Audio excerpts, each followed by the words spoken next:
បាទគ្រប់សួស្តីបងប្អូនណាគ្រប់សួស្តីបងប្អូនក្នុងបណ្ដាញសង្គម TikTok ថ្ងៃនេះមានទូអង្គមួយអង្គបងប្អូនពិសេសមិនពិសេសបងប្អូនមើលខ្លួនឯងណាប្រភេទចង្កូមខ្លាលខិនបាទលខិនគឺលខិនណាបងប្អូនណាបាទហើយចង្កូមផែនចង្កូមនេះគឺពហុឈាម2បាទពហុឈាម2គឺប្រភេទចង្កូមលើណាបងប្អូនហើយជាប្រភេទចង្កូមប្រហោងបាទមើលផ្លុំជូនបងប្អូនស្ដាប់បាទអូដល់កបងប្អូនអើយ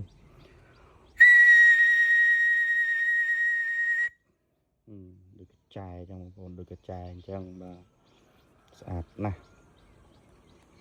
ពិសេសណាស់បងប្អូនណាបាទចង្កូមផាលខិនអញ្ចឹងប្រភេទចង្កូមប្រហោងនេះដែរកម្រមានណាបងប្អូនអើយដូចបងប្អូនតាមដានវីដេអូខ្ញុំបឋមកោដូនតាអូសោមនេះគឺมันងាយមានតែបងប្អូនកម្រយូមានមួយណាបងប្អូនណាបាទអញ្ចឹងឥឡូវមានមួយអង្គទៀតហើយតួអង្គគឺស្អាតទាំងអស់បងប្អូនអត់មានប្រេះបាក់បែកស្រាំកន្លែងណាទេហើយកន្លែងនេះគេហៅថាមុខកំបិតនៃចង្កូមនេះបងប្អូនមុខកំបិតនេះដូចឡានអញ្ចឹងបងប្អូនបាទមុតណាស់ហើយចុងក៏អញ្ចឹងដែរបងប្អូនស្រួចអត់មានរិចរិលអីទេភេទចង្កូមបងប្អូនសាច់ក្រាស់ល្អមែនតើហើយចង្កូមខ្លាលខិនមួយអង្គនេះគឺបងប្អូនមើលពិនិត្យឲ្យបានជាក់នេះកន្លែងនេះសិតតសៃឈាមមកឆ្នោតទូច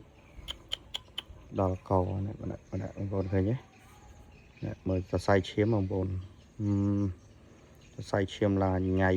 បាទអញ្ចឹងមិនថារបស់ខ្មែររបស់ល្អបងប្អូនមើលសរសៃឈាមបាទអញ្ចឹងអរគុណបងប្អូន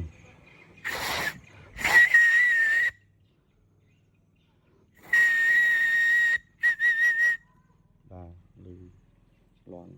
ដូចកញ្ចែអញ្ចឹងបងប្អូនណាបាទស្អាតចឹងបងប្អូនអាចមើលលេខលោកបានបងប្អូនណា